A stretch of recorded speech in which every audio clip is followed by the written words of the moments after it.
imaginar. Bem, e Paulo já mostra logo no capítulo 1 que o ser humano, ele está perdido no pecado. Ele mostra que ele tinha um desejo de estar em Roma para passar um tempo com eles primeiro, um tempo de aprendizado, de comunhão, de compartilhar a palavra, de receber deles também alguma coisa de Deus, né, da palavra de Deus também. E ele disse que tinha um desejo de passar um tempo em Roma para evangelizar. E ele vai falar aqueles dois famosos versículos, versos 16 e 17 do capítulo 1, que vai falar que o Evangelho, ele não se envergonha do Evangelho, e que o Evangelho é o poder de Deus para a salvação de todo aquele que crê, do grego, do judeu, de todo tipo de pessoa, e ele declara isso porque ele queria também pregar o Evangelho junto dos romanos, para depois ir para a Espanha fazer o projeto dele missionário. E ele revela para nós, em 2 versículos, o que é o Evangelho. E logo depois que ele fala isso, ele explica por que ele quer evangelizar, também em Roma, para depois ir para a Espanha. Por que ele está com esse ardor de evangelizar? É porque todo mundo está perdido, porque todas as pessoas em Roma, na Espanha, onde tiver ser humano, ele está perdido. E ele começa a falar da revelação de Deus na natureza e no interior do homem. E ali ele fala que essa ira de Deus que está sendo revelada, a criação de Deus, ela tem claramente ali os atributos de Deus são perceptíveis, vistos na natureza. E o ser humano opta, qualquer um, opta por não se dobrar, não se curvar, não adorar a Deus, mas adorar a qualquer coisa. A criação, a quadrúpede, a réptil, e ele vai falando isso. Até que chega no último culto jovem, que a gente estava aqui com o pastor Lucas, né? E o pastor Lucas trouxe para a gente essa parte aqui, que eu vou até voltar aqui para a gente lembrar. É o verso 20, os 2 versos anteriores, 24 e 25. Que aí Paulo fala assim: por isso Deus os entregou à impureza sexual, segundo os desejos pecaminosos do seu coração, para a degradação do seu corpo entre si. Trocaram a verdade de Deus pela mentira, e adoraram e serviram a coisas e seres criados, em lugar do Criador, que é bendito para sempre. Amém. Então, quando o ser humano tem a verdade de Deus na sua face, na sua cara, na frente dele, em vez dele se curvar essa verdade, os cientistas, os esquimós, os indígenas, seja que tipo de ser humano for, ele tem na cara dele ali, ó, ele vê que Deus está por aqui, ó, tem coisa, isso aqui é Deus, ó. E ele, dentro dele, ele sabe que tem Deus, existe Deus, e ele resolve esconder essa verdade. E por causa disso, no verso 25 que eu acabei de ler, 24, perdão, que eu acabei de ler, então o Paulo vai dizer assim: Deus os entregou.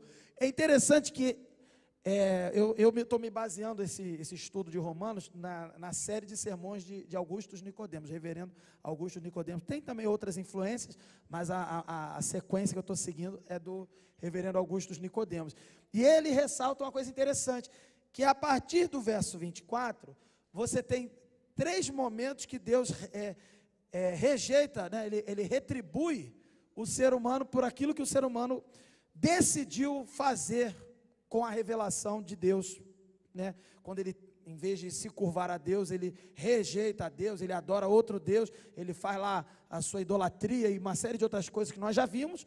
Então começa uma série de 3 retribuições que Deus vai fazer. A primeira retribuição o pastor Lucas já pregou, que é o verso 24, por isso Deus os entregou à impureza sexual. Então o primeiro estágio da retribuição, assim, ó, porque eu até comentei isso no acampamento, a pior coisa que o ser humano pode receber de Deus, é o sim de Deus para ele, o ser humano, fazer aquilo que ele tem vontade de fazer. Porque o ser humano é pecador. Seja você crente ou não, você tem a presença do pecado em você. Se você é crente, ainda há a presença do pecado em você. Não há mais o poder do pecado sobre você, e não há nem a culpa mais do pecado sobre você, porque tudo isso Jesus já venceu. E essa presença será vencida na volta de Jesus.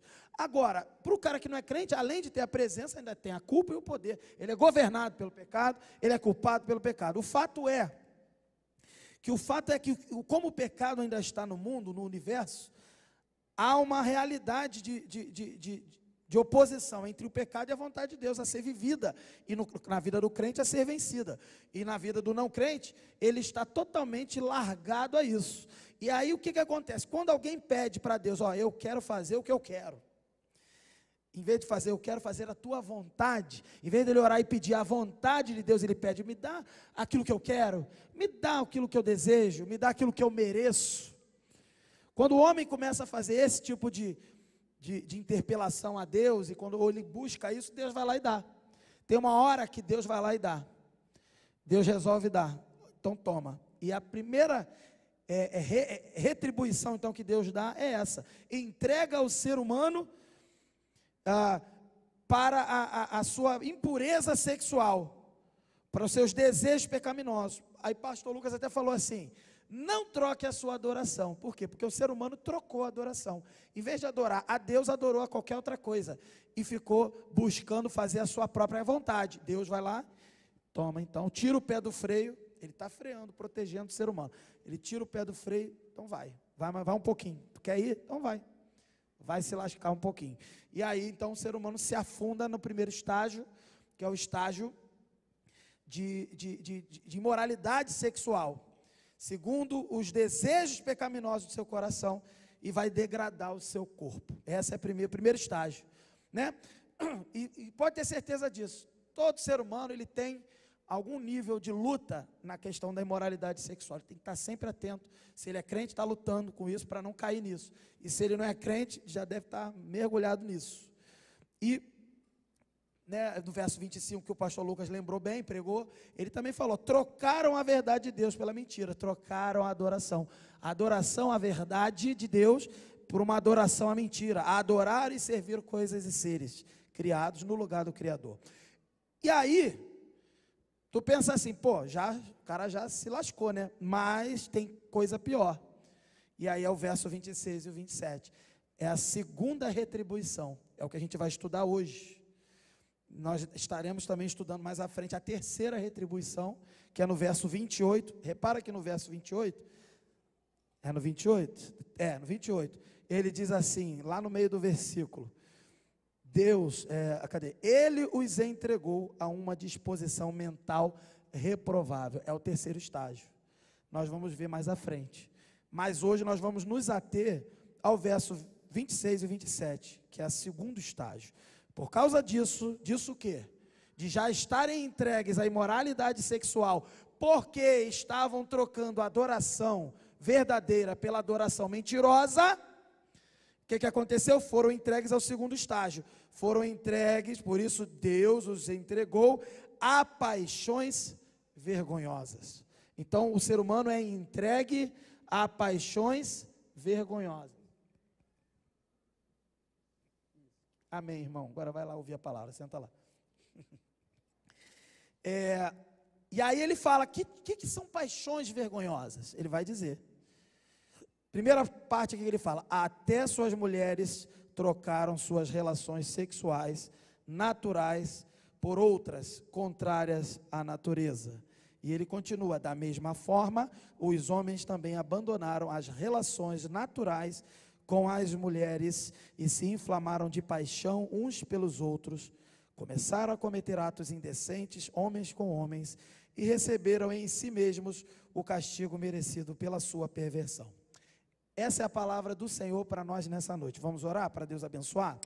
Senhor Deus meu Pai, esses dois versículos que nós lemos aqui, debaixo de todo um contexto da Escritura e da carta do apóstolo Paulo aos Romanos, nós te pedimos agora, Senhor, que o Teu Espírito Santo ilumine nossas mentes e corações, para que sejamos aperfeiçoados e possamos ser capacitados a vencer todo tipo de imoralidade sexual, e nesse caso, essa que nós acabamos de ler. Que o Senhor nos abençoe, fale conosco, nos dê direcionamento, em nome de Jesus, amém. Então, o tema desse sermão, eu diria, eu não pude preparar hoje, por causa da correria de acampamento ainda, que a gente estava resolvendo, preparar o meu esboço para passar o slide bonitinho para vocês, mas um dia eu mando para vocês aí, disponibilizo. Mas o que eu posso dizer é que o tema desse sermão eu posso chamar de homossexualidade ou uma perspectiva bíblica desse assunto, né? Uma perspectiva bíblica da homossexualidade. Bem, eu não vou viajar em tantos textos na Bíblia, alguns só, mas a gente precisa inicialmente entender que esse é um assunto, por causa da época que nós vivemos, um assunto delicado, um assunto em alguns momentos tenso, mas ele não é polêmico, não é. Ele é delicado, ele é um assunto sensível, mas ele é tenso em alguns níveis, mas ele não é polêmico. Por que eu digo que não é polêmico? Porque não há dúvida na Bíblia o que ela diz sobre a homossexualidade. Não há dúvida. E não há, assim como também não há dúvida do que a Bíblia diz acerca da sexualidade. E eu gosto muito de viver a experiência de sermões expositivos em sequência, porque ninguém precisa ficar preocupado assim, o pastor preparou um sermão para mandar um recado para mim. Eu não estou mandando recado para ninguém, porque eu não mando recado. Eu abro a Bíblia e falo com a pessoa o que ela precisa ouvir, se ela me perguntar alguma coisa. Se ela não me perguntar nada, eu abro a Bíblia e aquilo que Deus mostrou para mim, para eu pregar. E o bom do sermão expositivo sequencial é que eu só estou seguindo a sequência dos versículos. Então não é recado para ninguém. Agora, se a carapuça servir, aí já não tem a ver comigo, tem a ver com você e Deus. Resolva a sua questão com Deus. O fato é que esse é um assunto delicado.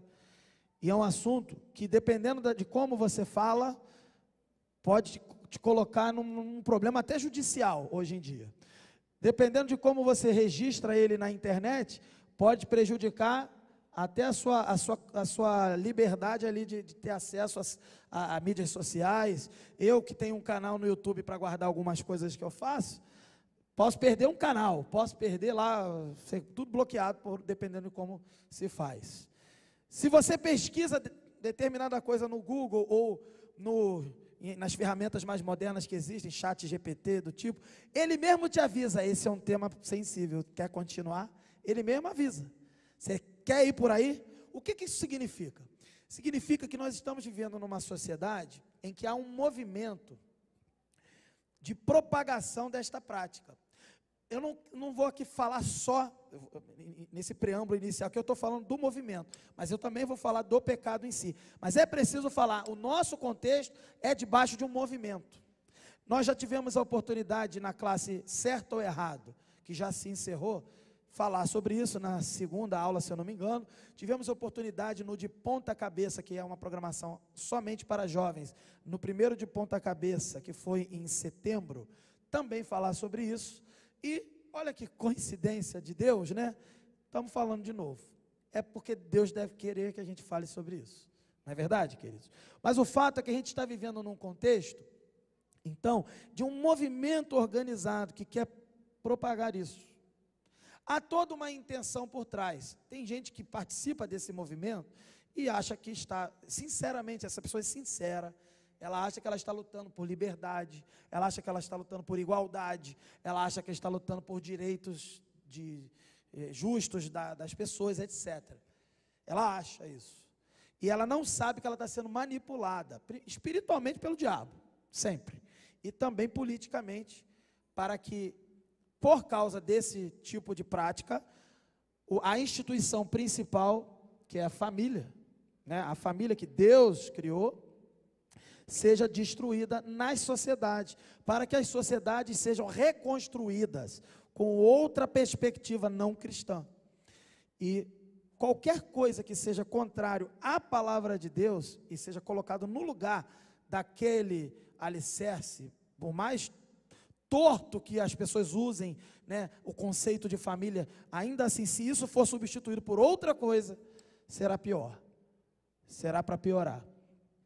E o que está por trás é isso, é um objetivo de usar pessoas sinceras, que acreditam nisso, estão sendo enganadas por essas ideias, para que seja então colocado e implantado esse plano de destruição de maneira geral das famílias para uma reconstrução da sociedade.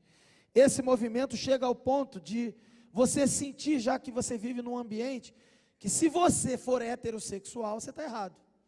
E se você não for, então, homossexual, melhor você ir para um lugar um outro país aí, um outro lugar, porque é como aquela famosa piada, era uma piada, mas virou verdade, gente. Era uma brincadeira que o pessoal falava, mas virou verdade.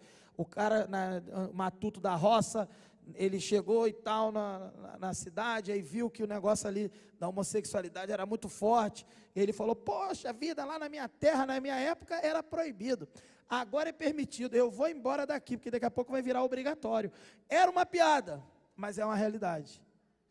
Quem hoje é homossexual, dentro desse contexto político, tem regalias políticas, tem vantagens políticas, para uma suposta compensação por prejuízos e opressões que, teoricamente, teriam passado. Da mesma forma que, então, quem é hétero, você já oprimiu muito homossexual, agora você está na hora de você ser o oprimido. Aí é a vingança, entendeu? Então, é uma cultura do revanchismo, uma cultura de pagar o mal com o mal. E, no final das contas, tudo isso são movimentos políticos, e que estão acometendo, ocupando a nossa sociedade. Eu não consigo, queridos, mais ligar a TV para ver um canal de TV desses qualquer aí, que você conhece o nome dos canais. Eu não assisto nenhum. Eu não consigo. Não consigo botar uma propaganda, às vezes uma propaganda de um Guaraná. Eu não posso colocar, porque meu filho vai ver, minha filha vai ver, e não vai ter condições de discernir. Não estou dizendo que a gente tem que poupar nossos filhos de tudo, não, que a gente tem que contar a verdade para eles. Estão vivendo nesse ambiente mesmo. Mas tem coisa que não dá. Estava vendo agora uma série da Netflix muito boa, gente, muito boa aí, que fala lá de um negócio da linha do tempo, do passado, do futuro, de um crime que aconteceu no passado, no presente, vai acontecer no futuro. Um negócio muito doido, ficção científica misturada. Aí tem lá um relacionamento homossexual nos anos de 1800, não sei o quê, totalmente gratuito e desnecessário para a história. Eu falo isso por quê? Porque eu pulo, eu não vejo nenhuma parte dessa, e eu entendo a história perfeitamente. Então é desnecessário para a história. É uma tentativa de normalizar, tornar normal uma coisa que para Deus aqui não é normal. Então, assim, eu não vou me ater nesse discurso político, se a gente podia entrar nesse comentário mais político, em outro debate, numa mesa redonda, na mesa quadrada, na mesa que pudesse fazer. Agora vamos nos ater à palavra de Deus. Então, esse é o nosso contexto. Então, eu quero dizer assim, estamos num ambiente de dificuldade, mas aqui na casa de Deus não. Na casa de Deus nós temos liberdade, inclusive garantida pela Constituição, que estão tentando tirar o nosso direito de pregar e falar a verdade. Eu já preguei um sermão bem claro sobre homossexualidade no ano passado, se eu não me engano, em maio. Se você quiser assistir, está lá, com riqueza de detalhes. Esse daqui não vai ter tanto detalhe não, que a gente nem tem tempo. Mas, vou reforçar o que a gente já falou no passado. Então, queridos, o que a gente vê aqui? A gente vê claramente Deus, então, no segundo estágio, retribuindo o ser humano para essas paixões vergonhosas. E o primeiro destaque aqui que eu queria fazer é que ele vai falar de mulheres que trocam suas relações naturais por outras contrárias à natureza. Quando a gente faz um estudo detalhado desse texto, e à luz de todo o contexto que fala de homossexualidade na Bíblia, o que Paulo está falando são duas coisas. A mais clara aí é a questão da homossexualidade feminina, tá? É isso que está falando. Eu não vou entrar no mérito daquelas variações que tem não, tá? De transgênero disso, QI mais, não sei o que, aquelas siglas não. Isso é tudo variação do mesmo tipo de pecado, que é esse aqui que a gente está vendo aqui, tá? Então, o que Paulo está falando aqui é a troca de relações sexuais naturais. O que é uma relação sexual natural à luz da Bíblia? Aí você vai dizer assim, é um homem com uma mulher, quase certo. É? É. Por isso que eu na EBD, eu falei, quem estava na EBD, lembra que eu falei assim, a gente não precisa, a Bíblia até tem textos bem claros sobre homossexualidade, mas nem precisávamos. Sabe por que nem precisávamos? Basta saber o que a Bíblia diz acerca da sexualidade natural aprovada por Deus. Qual seria? Lá em Gênesis. Homem e mulher, Deus os criou, não foi? Lá em Gênesis. Homem e mulher para sair por aí fazendo sexo, misturando todo mundo por aí. É isso? Não. É o quê? Casamento. Homem e mulher constituindo o núcleo familiar, marido e esposa. No casamento, a sexualidade. Então vamos organizar o raciocínio. A sexualidade aprovada por Deus, que é considerada então natural, que não é vergonhosa, é a sexualidade praticada dentro do matrimônio entre um homem e uma mulher. Então, se tiver uma sexualidade praticada fora do matrimônio entre um homem e uma mulher, é o verso 25, é o verso 24, impureza sexual. Deu para entender? A chamada fornicação nos textos antigos da Bíblia. Não é para acontecer. O correto é no casamento. A primeira coisa é aí. Aí, sabe qual é o lance? É que hoje em dia essa coisa de homossexualidade está tão comum acontecendo. Eu estou falando sério, que a gente se pega dando graças a Deus que o jovem fornicou um homem com a mulher. Aí você vai ficar, graças a Deus, pelo menos é homossexual. Está errado, gente. O pessoal está esquecendo. Está errado também. Está errado. E aí, então beleza, a sexualidade aprovada é heterossexual, ou seja, homem e mulher, mas não basta ser heterossexual, no matrimônio, amém? Amém? Adolescência, amém? Glória a Deus, amém, Benito? Amém, né? Não dá para te pegar no colo não, cadê a mamãe? Alguém acha a mamãe aí?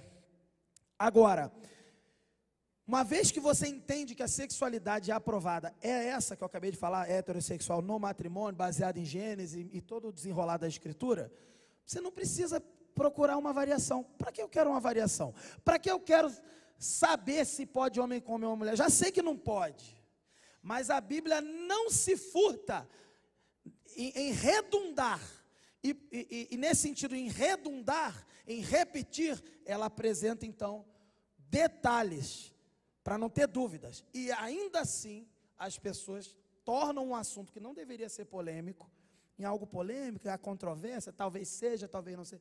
Meu querido, não, está bem claro, não. Então, vamos lá.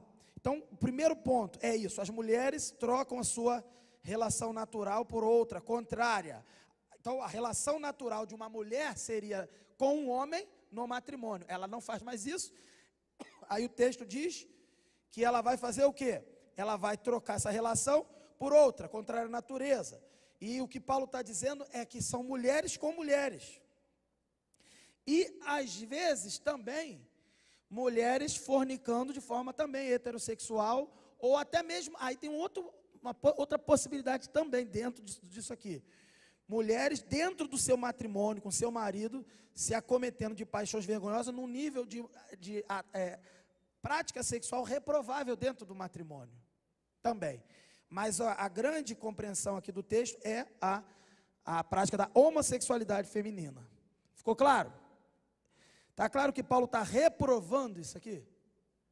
Tem alguma dúvida? É polêmico isso? Está vendo alguma polêmica aqui? Alguém está vendo? Eu não estou. Vamos lá. O pessoal tenta polemizar assim, porque não foi Paulo que escreveu. Aí começa, não foi Paulo que escreveu a carta, que o Paulo não queria falar isso, porque já tinha, nada disso, tem nada disso. Paulo escreveu, Jesus está aqui bonitinho, Jesus nasceu, viveu, morreu, ressuscitou, está tudo certo. Aí o pessoal tem que reescrever a Bíblia. Soube de uma, né, que acho que a Xuxa, quem lembra que a Xuxa falou que iria reescrever a Bíblia? O pessoal está assim, o pessoal está louco, está precisando reescrever a Bíblia para poder encaixar as suas pecaminosidades aí no negócio. Então a gente precisa ser fiel à palavra de Deus. Vamos lá. Aí ele fala assim, elas se inflamaram de paixão, cadê? Verso 26. Elas trocaram as suas relações naturais contra a natureza. Aí verso 27. Da mesma forma, o segundo ponto, a homossexualidade masculina. Os homens também abandonaram as relações naturais com as mulheres. Que relações naturais com as mulheres? Heterossexual no matrimônio. E se inflamaram de paixão uns pelos outros. Está aqui. Começaram a cometer atos indecentes, homens com homens, e receberam em si mesmos o castigo merecido pela sua perversão. O que Paulo está dizendo é que o fato deles, aqui já os homens, são os homens, estarem nessa realidade de prática sexual imoral, e no caso homossexual, homem com homem, eles recebem em si mesmo o castigo merecido. Que castigo? O fato de estarem vivendo essa prática. Isso já é o castigo. O castigo é Deus permitir você fazer. Vai lá, faz o que você quer. Quem aqui já não passou por alguma coisa desse tipo? Você teimou com Deus, ou teimou com a sua mãe, com seu pai, com quem for. Você teimou que queria fazer alguma coisa lá, que você queria fazer, teimou. Até que alguém falou, você vai lá e faz. Aí deu tudo errado. Levanta a mão. Eu já passei por isso. Está mais ou menos isso que o ser humano está passando com Deus aqui. Então, quando ele faz aquilo que dá, vai lá e faz, Deus está dizendo assim, vai lá, faz e agora sente na pele essa emoção. Sente no corpo essa degradação. É isso que ele está dizendo aqui. O castigo é merecido. E aí eu trouxe algumas compreensões aqui, eu queria citar também o texto de Coríntios, cadê?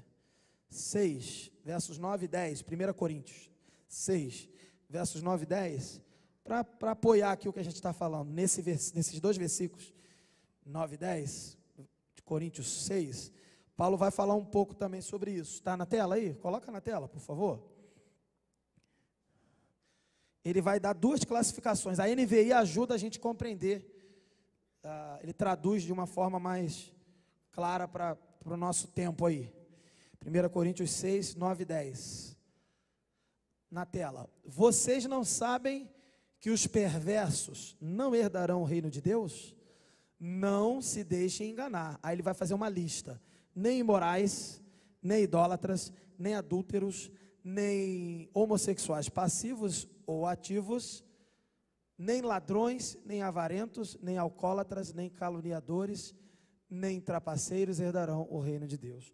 Aqui Paulo coloca numa mesma lista de pecado os homossexuais, né? E também ladrões, alcoólatras, na mesma lista. Aí ele fala, nem ladrões, nem avarentos, nem alcoólatras, nem caluniadores, nem trapaceiros. Ele está dizendo assim, essa lista de pecados são chamados de perversos. Estes perversos que vivem a perversão daquilo que Deus criou, a perversidade, essas pessoas não herdarão o reino de Deus. Aí eu pergunto, qual é a polêmica aqui? Não está claro? Agora, o texto que a gente utilizou da NVI, foi traduzido homossexuais, passivos e ativos. Se eu for para a versão corrigida fiel, por exemplo, ele vai chamar de sodomitas, efeminados e sodomitas.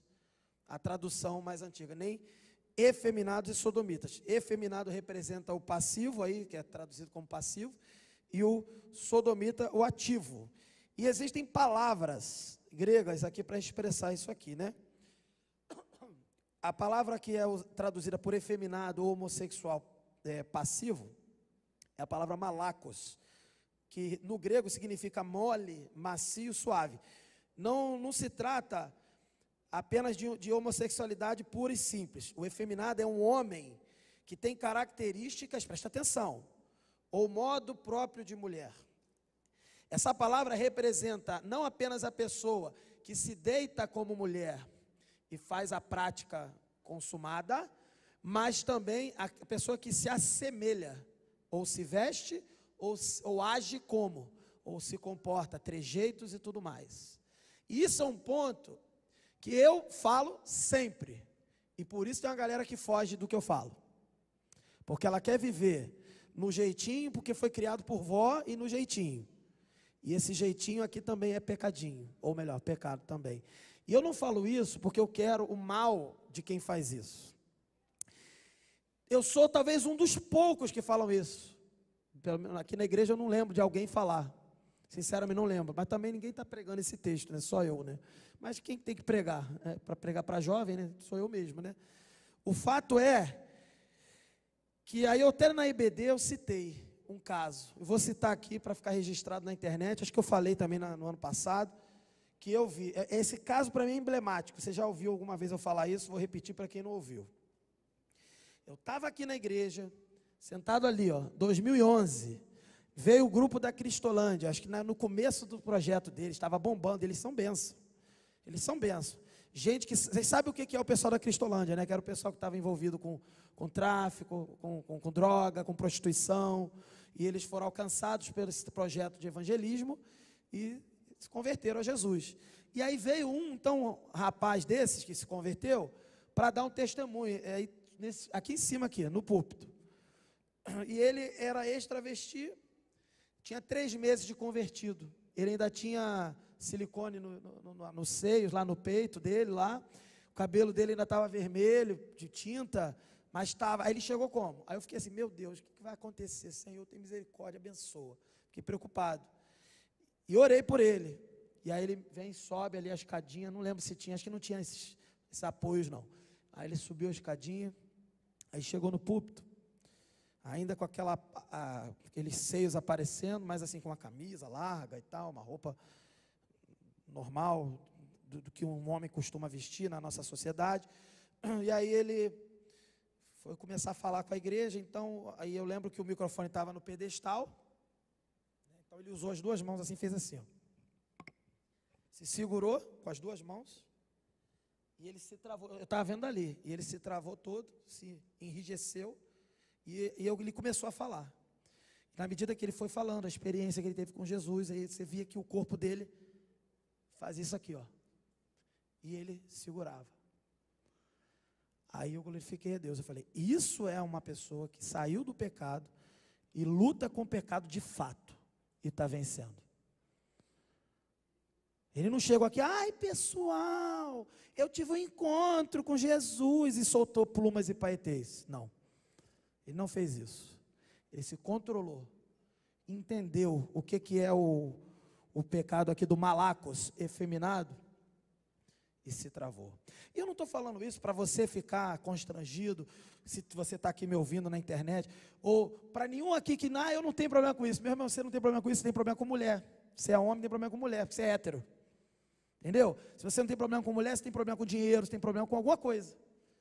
Então, todo mundo tem problema com alguma coisa, tem um fraco por alguma coisa. E o nosso papel é ajudar quem está fraco. A Bíblia diz assim, ajude quem está fraco. Ajude a não cair na fraqueza. Não é aponta o dedo e pisa nele e enfraquece ele mais ainda, não. É, chega, irmão, ó, a palavra de Deus diz isso aqui, ó. Isso aqui é pecado. Talvez você não soubesse, agora você está sabendo. E se você continuar fazendo agora que você está sabendo, agora vai ser pecado mesmo, que você está sabendo. Mas assim, eu quero orar por você, quero te ajudar. E a palavra de Deus diz que a gente deve lutar contra o pecado. Fortalecer o espírito e fazer força mesmo, humana, para vencer. Então, essa palavra malacos representa não só o que se deita e pratica, consuma o ato, mas o que se comporta como feminino, suave.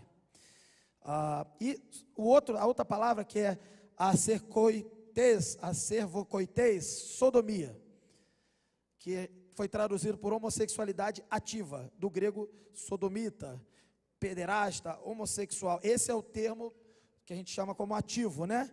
E aí ele é a junção de 2 palavras, o arce, que significa macho, e o coité, que quer dizer leito, relação sexual mesmo. Então, é aquele que pratica o coito sexual, que é a palavra antiga, né? Como macho, né? Da relação, vamos dizer assim. E esse de fato não é apenas não é o trejeito, mas é a ação mesmo de consumação sexual. E aquele então que faz sexo com outro homem na função de macho da relação.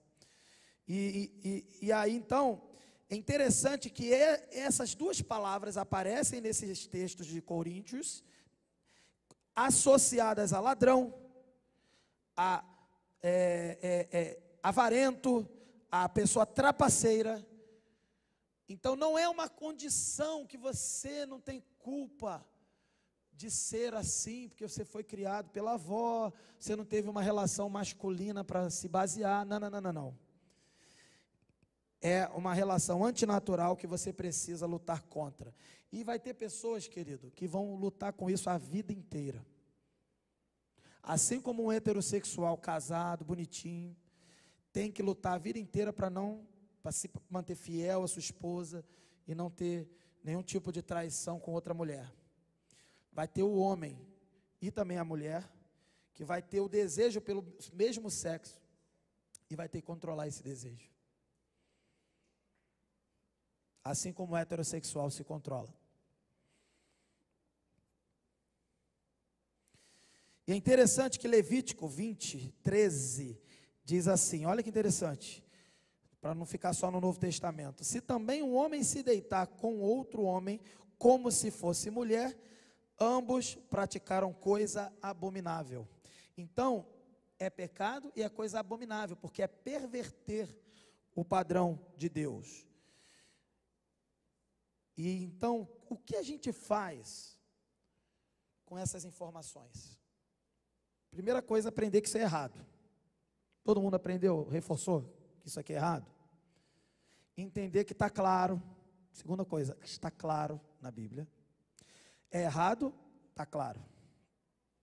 Terceira coisa, isso é a realidade de quem está abandonado, sendo abandonado por Deus porque quer praticar o seu próprio desejo. Terceira coisa. Quarta coisa, não é diferente do pecado, de outro tipo de pecado, por isso que está na lista de vários pecados. Quinta coisa, não é diferente do pecado do heterossexual na imoralidade sexual. Também é tão ruim quanto. Como devemos tratar esse assunto? Com a verdade? A verdade está aqui exposta. Com amor pela pessoa que não está conseguindo lidar com isso, para que a gente possa auxiliá-la com ferramentas espirituais na palavra de Deus e com oração. Como que você venceria a tentação de roubar? Trabalhando na tesouraria da igreja? O que você acha? Se afastando da tesouraria da igreja, né? Como você lidaria com a tentação de, sei lá, de se irritar facilmente?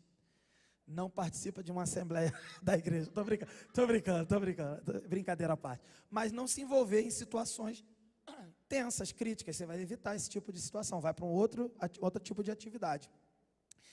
Eu não mencionei, mas poderia mencionar, que é crime, inclusive, a pessoa que é pedófila, que não é o tema da nossa pregação. Uma pessoa que lida com essa tentação, não vou definir termos aqui, quem sabe, sabe, quem não sabe, fica para uma outra vez. Quem lida com esse pecado, tem que trabalhar no ministério infantil? Estamos no mês? Claro que não. Vai para a terceira idade, vai para lá viver e vencer, entendeu? Trabalhar com mensageiras e embaixadores? Não. Então o primeiro ponto é esse. Você identifica o seu pecado, identifica a sua dificuldade, aí o que você faz? Você tem uma escolha, se afastar. José, lá com a mulher de Potifar. A mulher de Potifar estava lá, tal, maravilhosa, todo mundo dizia que ela era bonita e tal, que seja. E ela estava com ele. Ela foi para cima dele, agarrou ele, é isso que o texto vai dizer, não vou dar detalhes aqui, que eu não tive tempo para preparar nada, mas assim, o que eu lembro do texto, que você lembra também, José parou para trocar ideia com ela, tentar explicar, não, você está entendendo errado, ele falou isso.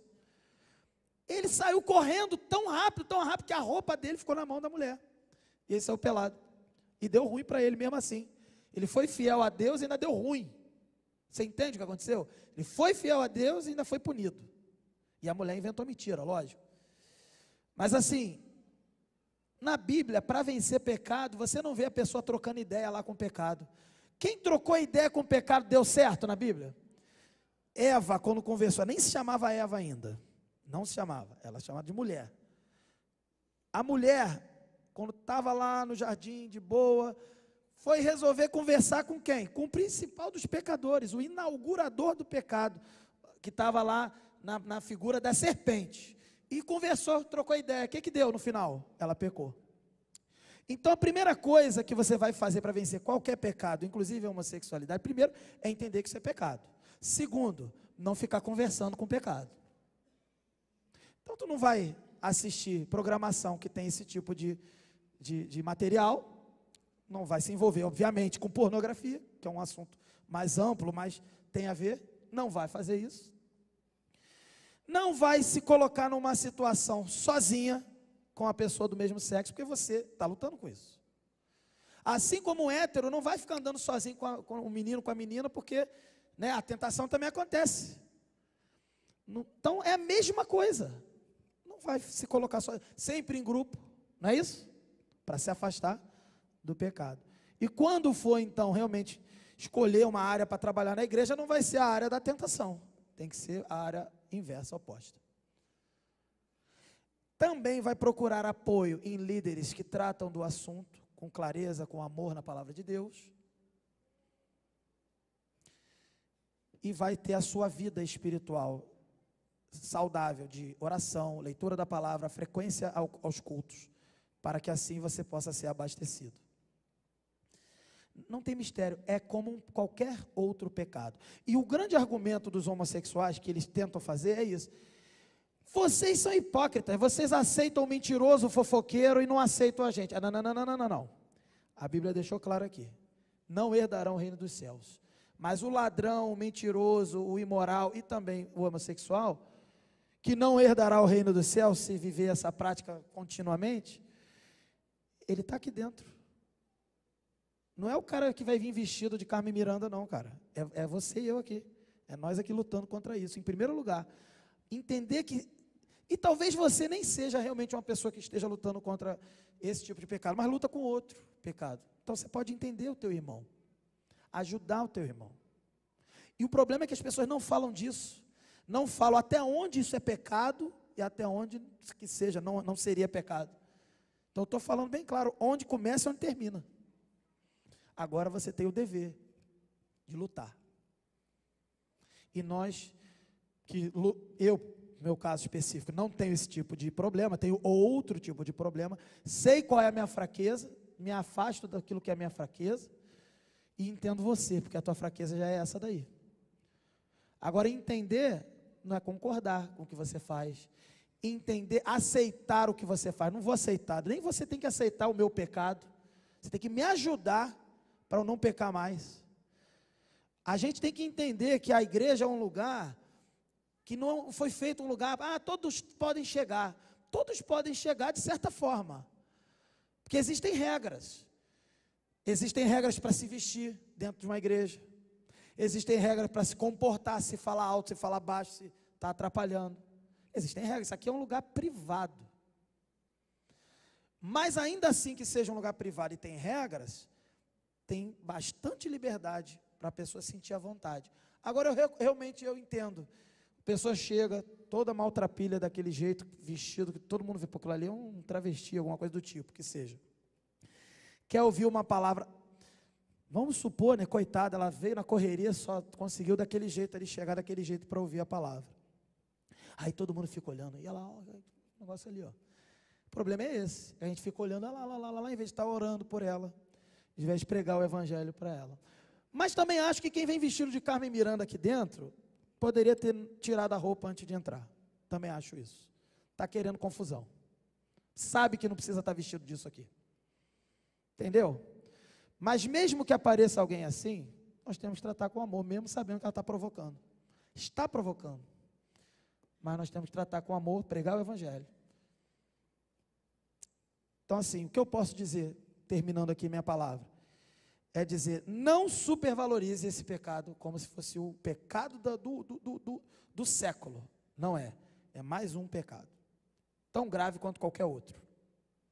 Que deve ser tratado de forma séria e também amorosa, compassiva e com a mesma oportunidade de recuperação que qualquer outro pecado tem. Agora, existem pecados, queridos, que você pode eventualmente manter ali mais no restrito. Você aconselhando alguém, ninguém precisa saber. Existem situações que acontecem em público. E como é que você faz? Tira do público. Qualquer pecado, o cara falar um palavrão aqui na frente, tira do público. O cara se vestiu de Carmen Miranda, tira do público. O cara está aqui falando um monte de heresia, tira do público. É qualquer tipo de pecado. Está em público, tira do público. Primeira coisa que tem que fazer é tirar do público, preservar quem está recebendo a informação e quem está também se expondo a isso. Então a gente precisa entender isso. Você quer lidar bem com isso? Esteja atento, saia do público.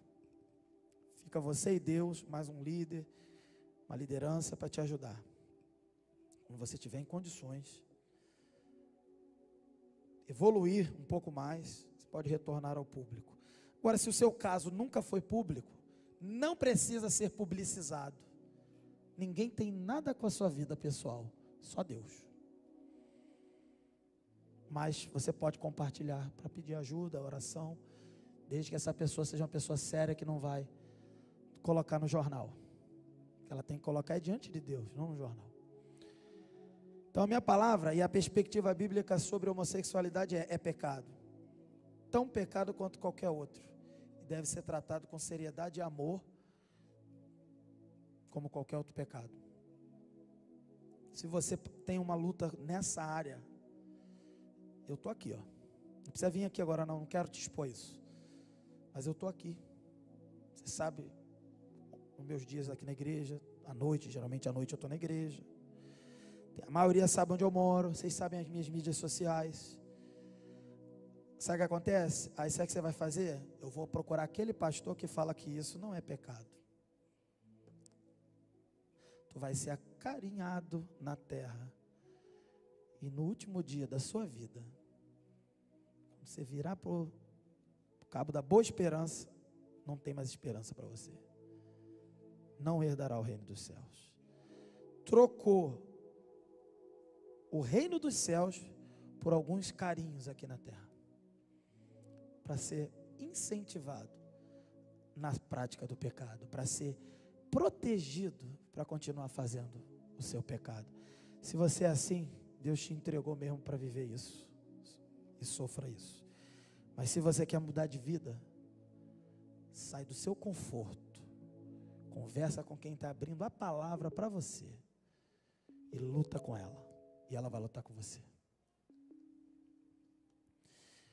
Queria orar pelos nossos irmãos. Eu não vou fazer apelo, nem dá tempo. O pastor já vai começar o crosscast dele. Mas eu queria aqui orar por vocês. E nós já vamos ter o nosso momento de fim de culto ali. Poxa, pastor, você podia ter deixado para pregar esse assunto no outro dia, que é o dia do acampamento. Podia falar um negócio mais legal, né? Eu preguei o que Deus mostrou que deveria ser pregado, e amém. E quem ouviu, ouviu, quem recebeu, recebeu.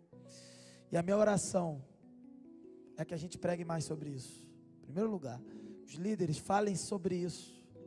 Não escondam a verdade de quem precisa saber a verdade. Estão sendo enganados do nosso lado. E correm para outros líderes, pastores, ministérios, igrejas, porque lá passa a mão na nossa cabeça. Vão receber carinho todo dia e vão parar no inferno. Não tenham medo de falar a verdade com amor, mesmo que te devolvam pedradas e mentiras, como Paulo passou também. Vamos orar.